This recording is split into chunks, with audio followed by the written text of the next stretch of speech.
Shalom, nous allons étudier le Daf Lamed, c'est dans ma Sechet Yoma, nous reprenons à la fin du Daf Lamed. Chet Amoud Bet. Amar Resh Lakish nous dit, Maï Dirtiv, qu'est-ce qui est marqué dans Michelet? Imla Litzim Hu Yalit. Pour les moqueurs, eh bien Hu Yalit, il va lui-même aussi, Hachem, d'une certaine manière, aider à la moquerie. Vela Anavi Mitenchen. Et pour les humbles, Itenchen, il va leur donner de la grâce.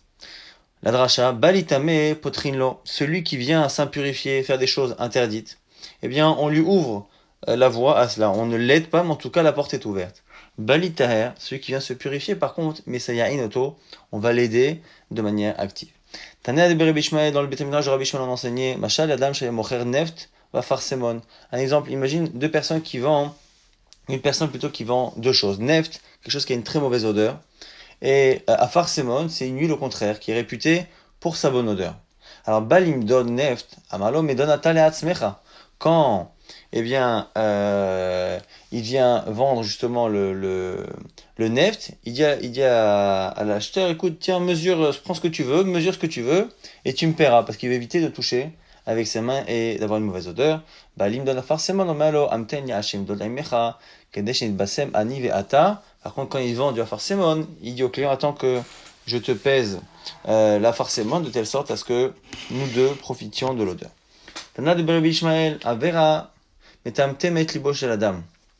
Dans le Beth Midrash de Rabbi Shimon, on enseigne que la Avera, la faute, a tendance à fermer le cœur de celui qui l'a fait. Shnema, velo titame ou bahem, venit metem bam. Dans la c'est marqué, ne vous rendez pas impur par la consommation là-bas des reptiles interdits dans la Torah. Ne vous rendez pas impur parce que vous serez impur. Et ici, venit metem ta, venit metem bam, on lit différemment. Atikre venit metem, et là, venit tamtem. Ne lis pas, vous serez impur, mais venit tamtem, que vous serez justement bouché, c'est le cœur justement qui se bouche à cause des interdits, ici en l'occurrence la consommation des shratzim. Tanora banan, il y a une braïta qui dit, velo titameu baem, venit metem bam, ne vous rendez pas impur avec et vous serez impur, le même verset. Celui qui se rend impur, on le rend impur d'en haut encore plus. Mais les matas, il le fait d'en bas, mais les mal, on le fait d'en haut, bah là, c'est dans ce monde-ci, on le rend impur dans le monde futur. Et une braïta dit pareil pour la kedusha, vous vous sanctifierez et vous serez saints. Adam, celui qui se sanctifie un peu, on le sanctifie beaucoup. Celui qui se sanctifie milimata d'en bas dans ce monde-ci, Mikachimoto, depuis là-haut. Milimala, Balamazé, Mikachimoto, là dans ce monde-ci, eh bien, on lui fera dans le monde futur. À ce moment-là, on attaque nouveau chapitre, Perek Reve'i. Et on continue avec le tirage au sort qu'il y avait pour les deux boucs de Yom Kippourim. Taraf Bekalpi, il met rapidement la main dans l'urne. Et il sort les deux goralot. Echad katuv alav Shem, echad katuv alav l'Azazel. Avec sur un des deux goral il est marqué l'Hashem et l'autre est marqué l'Azazel. Asgan mimino verosh beit av mismolo. Le sgan akohanim est à sa droite et le rosh beit av, le chef de la famille qui sert au Beit Mikdash, est à sa gauche. Alors im shel shem ala bimino, si c'est par la main droite qu'il est tombé sur le goral de l'Hashem, Asgan Omerlo, c'est celui qui est à sa droite. Donc le Sgan qui dit Ishi Kohen Gadol, monsieur le Kohen Gadol, Akba Yeminecha, lève ta main droite, et donc montre que effectivement c'est l'Hachem. Mais Im Shechem Ala Bismolo, si c'est tombé du côté gauche, c'est celui qui est à gauche, Rosh Bet Avomelo, qui lui dit Chez Kohen Gadol, Akba Semolacha, il lui dit lève ta main gauche. Netanam Al Shne Asirim, on les met sur les deux boucs, Veomer, et on dit l'Hachem Khatat. Donc quand on fait pour celui qui est pour l'Hachem, on dit l'Hachem Khatat. Ça c'est Tanakama. Rabbi Shlomer, Khatat, il n'y a pas besoin de mentionner Khatat. Et là, l'Hachem, simplement on dit que ce bouc-là, il est pour l'Hachem. Vehen onim acharav, comme ils entendent le nom d'Hachem, eh bien les autres Kohanim qui sont là disent Baruch Shem Kevod Machoto, la Malit Tarab Vekalpi. La Gemara pose la question pourquoi c'est marqué dans la Mishnah qu'il doit attraper rapidement les goralot dans le Kalpi.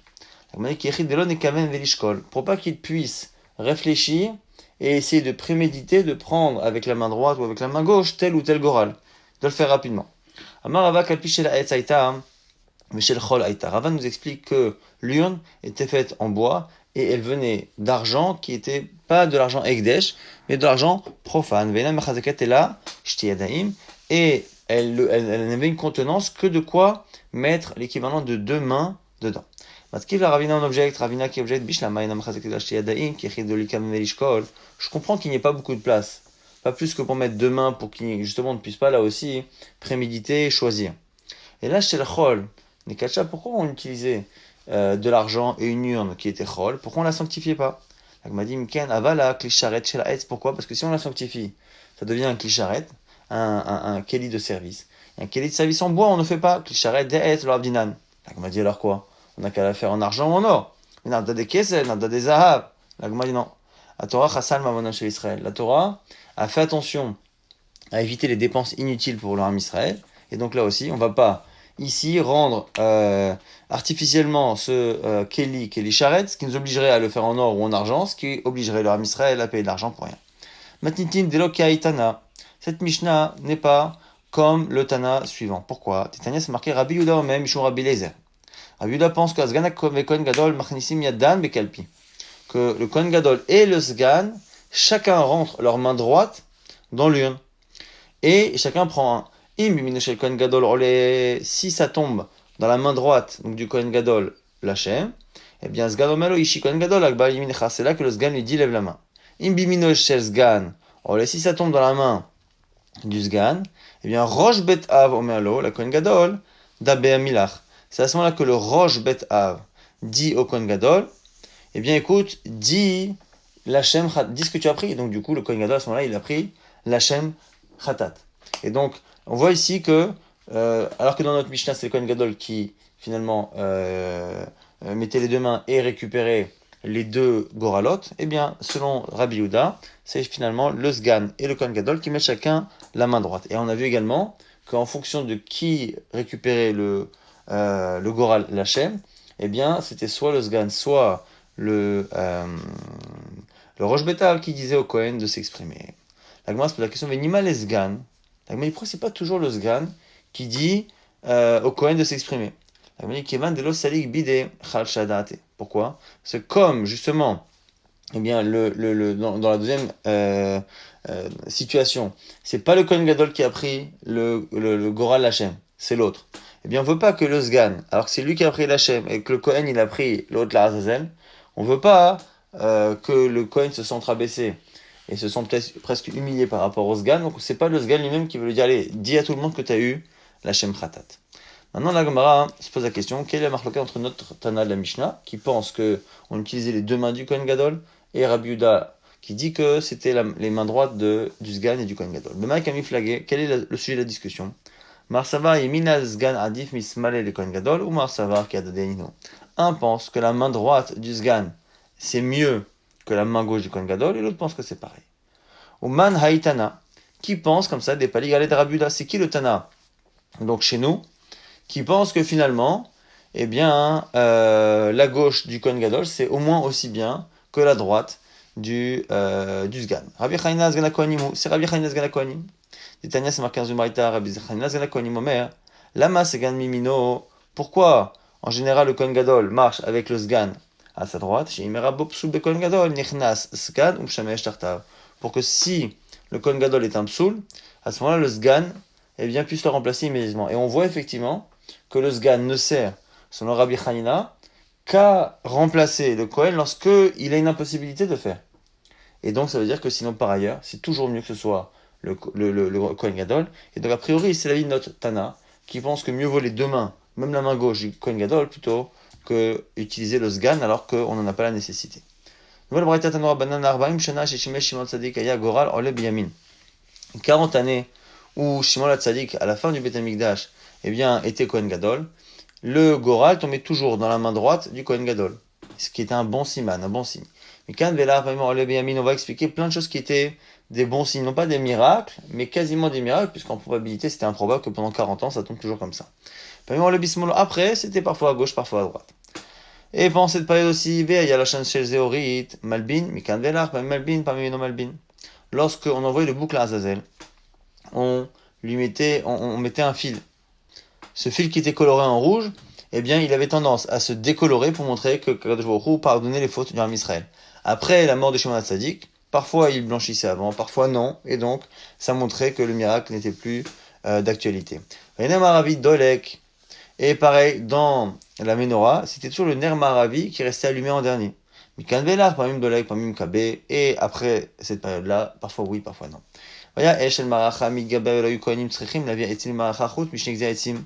Le feu de la maracha du misbech à Chitzon se renforçait tout le temps. Il n'y avait jamais besoin d'aider le feu à s'alimenter et à ne pas s'éteindre. Simplement les deux gézir etzim qui sont une mitzvah. Kedelka mitzvah etzim. Mais mikan velach, après cette période-là, pamim mitgaber, pamim non mitgaber. Parfois le feu se renforçait, parfois non. Velo yukohanim nimnaim milavia etzim maracha kol hayom kulo. Et toute la journée, les kohanim amenaient du bois. Pendant cette période-là, il y avait la bracha dans tous les pains, donc le homer, les deux pains de Shavuot, les lechem apanim, pain de présentation.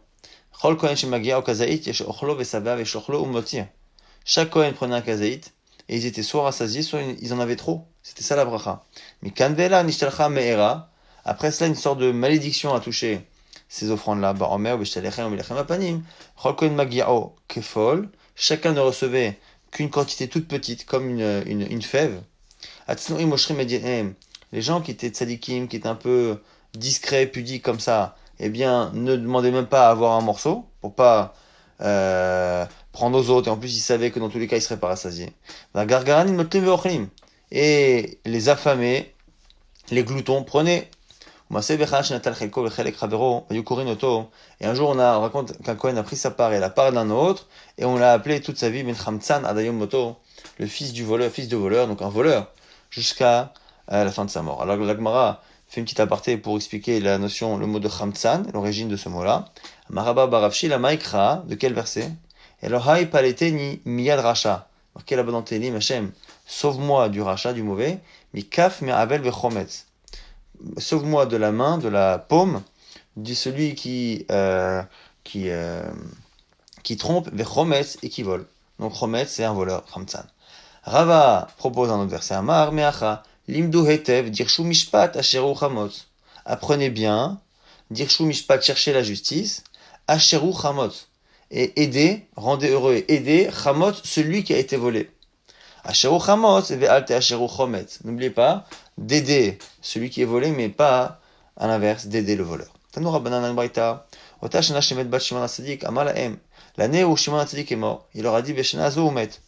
Il va mourir cette année-là. Ça lui-même, il a annoncé, en parlant de la troisième personne, qu'il allait mourir cette année-là. En roulant, on lui a demandé, minaïna t'avais d'où sais-tu cela? Malem leur a dit, vechol yom kippourim, chaque jour de Kippour, alem mizdameni zaken echad, la bouche levanim ve'atouf levanim. J'étais accompagné au Kodesh HaKodashim par la vision d'un homme, d'un sage, habillé tout en blanc. Nichnas emi v'yatsa emi, qui rentrait avec moi au Kodesh HaKodashim et qui en sortait. Yom nizdameni zaken echad, la bouche chorim ve'atouf chorim, nichnas emi ve'lo yatsa emi. Et cette année-là, ce Yom Kippourim, est rentré avec moi à Zaken, mais cette fois habillé de noir, et il n'est pas sorti avec moi du Kodesh HaKodashim. Chagel Chala, après la fête, après Sukkot, il est tombé malade, Shiratim 7 jours, va mettre, il est mort. Et les Kohanim ont arrêté, depuis cette époque-là, de bénir dans Birkat Kohanim le Ram Israël en prononçant le nom d'Hachem de 4 lettres tel qu'il était écrit. Ils ont arrêté de prononcer le nom tel quel. Tanora Bana, nouvelle braïta, Arba'im Shana Kodem Chomana Ba'it, lo ya Goral, Ole Beyamin, lo ya la Shanchezorit Malbin, lo ya Nerma Ravi Dolek. Comme on a dit, les 40 dernières années du Beth Amikdash, on n'avait plus le miracle que le Goral tombait à droite pour l'Hachem, il n'y avait plus ce fil rouge du boucle à Azazel qui blanchissait, et le Ner Maravi n'était pas le dernier à être allumé. Et en plus de cela, les portes du Chal avaient tendance à s'ouvrir toutes seules avec des courants d'air, pour rappeler d'une certaine manière que ce serait facile de rentrer dans quelques années dans ce Beth Amikdash. Jusqu'à ce que Yochanan ben Zakkai s'énerve contre les portes. Amarlo, echal echal, mipnema atamavait atzmecha. Echal echal, pourquoi te fais-tu peur à toi-même? Yodéani becha, shesofcha ati echal, je sais que tu vas être détruit. Ugvan nidaber alecha, Zecharia ben Aido. Et il y a déjà le prophète Zecharia ben Aido qui a déjà prophétisé là-dessus. Comme c'est marqué, petach levanon de la techa, vetochal esh ba'arazecha. Petach levanon, levanon c'est le Beth Amikdash. Ouvre tes portes. Vetochal esh ba'arazecha. Et que le feu consume tes bois de cèdre avec lesquels tu as été construit. Marbitzrak men tavlaï, au passage, la manikra shmo levanon. Pourquoi le Beth Amikdash ici est appelé Levanon? Alors que le Levanon, normalement, c'est censé être le Liban. Shimalbin avonotehem shel Israël. parce qu'il blanchit les feuilles d'Am Israël, et c'est ça qu'il s'appelle Levanon, le blanchisseur. Ma Ravtutra Bartouvia, la manikra Shmo Ya'ar. Pourquoi par ailleurs le Beth Amikdash il l'appelait aussi Ya'ar? Ya'ar c'est comme une forêt. Alors dirtiv Bet Ya'ar à Levanon, c'est une maison de végétation et de forêt, le Levanon. Le Malecha pour t'apprendre, Ma Ya'ar Melavlev, un Beth Amikdash Melavlev, de la même manière que la forêt fait pousser, eh bien le Beth Amikdash aussi. La Mara Vosha Rachel nous dit Sha'a Shevana Shlomo Beth Amikdash Nata, Bokol Minev Gadim Shel Za'av. Shlomo Melech, il a entre guillemets planté des arbres en or. Il a fait des arbres en or. Qui donnaient des fruits en saison, comme si c'était des vrais arbres. Et lorsque le vent soufflait, les fruits tombaient. Shinemar, Irash Kalevanon, Pirio. Pour dire que d'une certaine manière, eh bien, on parle ici des fruits qu'il y a dans le Levanon, dans le Beth Amikdash. Et ça permettait de financer les Kohanim. Lorsque les idolâtres sont rentrés dans le Echal, eh bien ces fruits se sont séchés. Comme c'est marqué là-bas dans Nahum, la fleur du Levanon ou du Beth Amikdash, Umlal n'est plus. Mais ça finira par revenir. Ça finira par refleurir. Veranen, on se réjouira, on chantera pour le Kevod à Levanon, Nitan Hashem, pour le Kavod du Levanon d'ici le Beth Amikdash qui sera donné à Hashem. Nitanan Mashne Aseirim, on a dit qu'on mettait les goralot sur les deux boucs. Tanon Rabbanan les Sepamim, Masker Kohen Gadol et Hashem, Bobayom, 10 moments à 10 reprises, eh bien le Kohen Gadol exprime le nom d'Hashem avec les 4 lettres, mais non pas tel qu'on le prononce nous habituellement, mais tel qu'il est écrit, Yudke Vavke, tel qu'il est écrit, non pas tel qu'on le prononce habituellement, 10 fois. Comment? Shosha Bivdouy Rishon, 3 fois dans le premier vidouille, Ana Hashem Vechoule. Shosha Bivdouy Sheni, 3 fois dans le second vidouille, qu'il fait sur le par, ou Shosha Veseir Mishtaleach, et 3 fois dans le vidouille, qu'il y a sur le par qui va à l'Azazel, Vechad Begoralot, et une autre fois, quand il dit l'Hashem, ou l'Hashem Khatat pour le Goral, quand il tire au sort. Ou Gvarama, Ana Hashem Nishma Akolo Bericho, on nous explique que quand il disait Ana Hashem, il le disait tellement fort qu'on l'entendait jusqu'à la ville de Jéricho. De Jérusalem à Jéricho, il y a 10 parsaot. Et le bruit des portes qu'on ouvrait dans le Echal, eh bien, s'entendait jusqu'à 8 Trum Shabbat, donc 2000 à chaque fois par saot, à 2000 amot, donc c'est 2000 fois 8. On nous explique que les chèvres qu'il y avait à Jéricho éternuaient à cause de l'odeur de la Ketoret du Beth Amikdash.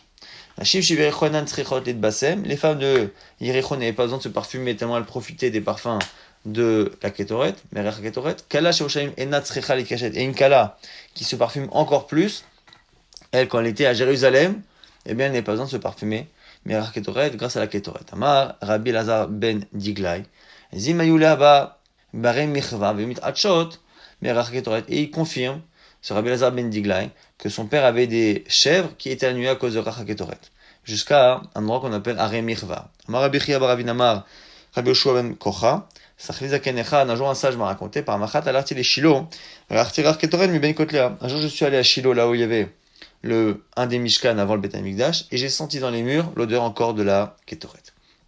Marabianai, Aliad Goral, Mitor Kalpi, Me'akevet. Anacha ena Me'akevet. Rabianai nous dit que le fait de tirer le Goral dans l'urne, c'est obligatoire. On ne peut pas faire la voda avec les deux boucs si on n'a pas fait cela. Par contre, Anacha, le fait de poser les Goralot sur chaque animal, c'est pas Me'akevet. Rabbi Yochanan Amar, Afalia ena Me'akevet. Selon Rabbi Yochanan, même le fait de tirer au sort dans le kalpi, même si on ne les a pas sortis de l'urne, eh bien, c'est pas très grave, c'est pas Me'akev. La Gemara nous explique qu'Aliba, des Rabbi Yuda Damar Dvarim, Mana'asim, mais Bigde Lavan Mibachus Lo Me'agva, Kulam va l'obliger de Lo Me'agva. On a deux possibilités ici. On a une marloquette, Tanaï. Au sujet de la Voda Yom Kippourim, c'est marqué Vaitazot Lachem Lechokat. Alors, ce sera un chok. Dès que c'est marqué un chok, ça veut dire que tout ce qui est marqué est obligatoire. Parce que normalement, dans la Voda, soit on dit chok, soit on répète 2 fois une chose pour qu'elle soit obligatoire. Sinon, dans la Voda, ce qui est demandé n'est pas forcément Me'akev si on ne le fait pas. Mais quand c'est marqué Chouka, c'est Me'akev.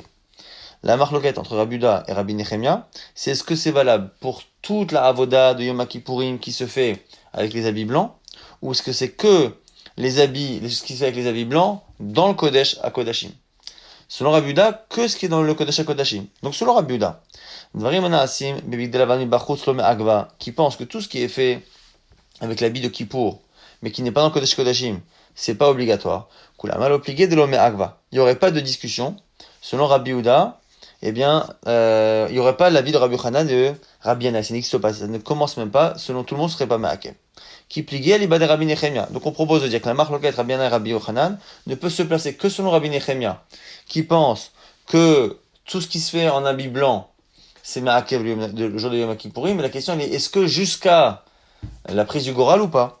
Ceux qui pensent que c'est Ma'akev Rabbi Yanai, Rabbi Nechemia, il dit que c'est comme Rabbi Nechemia, tout ce qui se fait à Kippour en habit blanc, c'est obligatoire. Ou Madame Alomé Rabbi Yochanan dira, Anemine Avoda, Agrala Lava Avoda. Il dira non. Même sur le Rabbi Nechemia, il faut que ce soit une Avoda.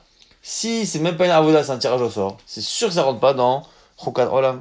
Autre version. Il y a qui disent, Ali Bad Rabbi Nechemia Dama Me'agva, Kula Malo Pligé des Me'agva. Selon Rabbi Nechemia, c'est sûr selon tout le monde, il n'y aurait même pas de marloquette.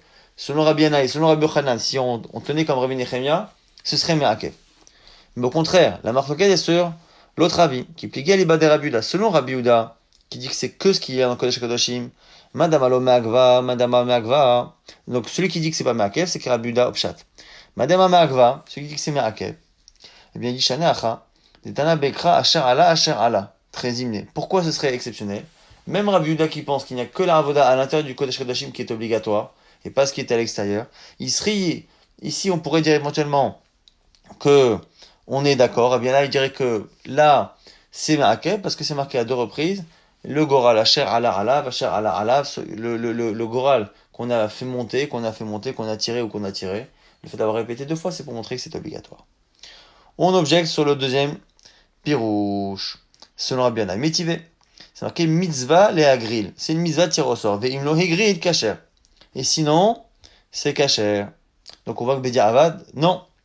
Bish la malach mishnah damart. Aliba de Rabbi Yehuda kula alma lo pligé et de lo me'agva. Ça va à la limite, selon la première version qu'on a dit, qui dit que, à la limite, selon Rabbi Yehuda, il n'y a pas de discussion, c'est pas me'akev. Donc cette mishnah là, Amani, elle serait Rabbi Akiva, elle serait Rabbi Yehuda. Amani Rabbi Yehuda. Mais si on dit, l'autre version, la Leach Lishna d'Amad plié, mais selon l'autre version qui dit que même selon Rabbi Yehuda c'est plié, il y a un problème, biche, la Malemadama lo me'agva Amani Rabbi Yehudahi. Et la Malemadama me'agva Hamani, l'Agma dit, selon l'autre avis, ce serait l'avis de qui? L'Agma dit non, Tane mitzvah lehaniar. Il faudrait expliquer que finalement c'est une mitzvah d'être maniar. C'est-à-dire qu'en fait, la Mishnah viendrait au départ parler effectivement de la Aliyah, ça c'est obligatoire. Et après, il y a en plus une mitzvah de poser sur les animaux. Et sur cette mitzvah uniquement, on a dit s'il l'a pas fait, eh bien c'est Kasha Bediavad. Mais par contre, le fait de tirer au Gorash, ce serait, selon Rabbi Yanaï de la deuxième version, ce serait effectivement obligatoire.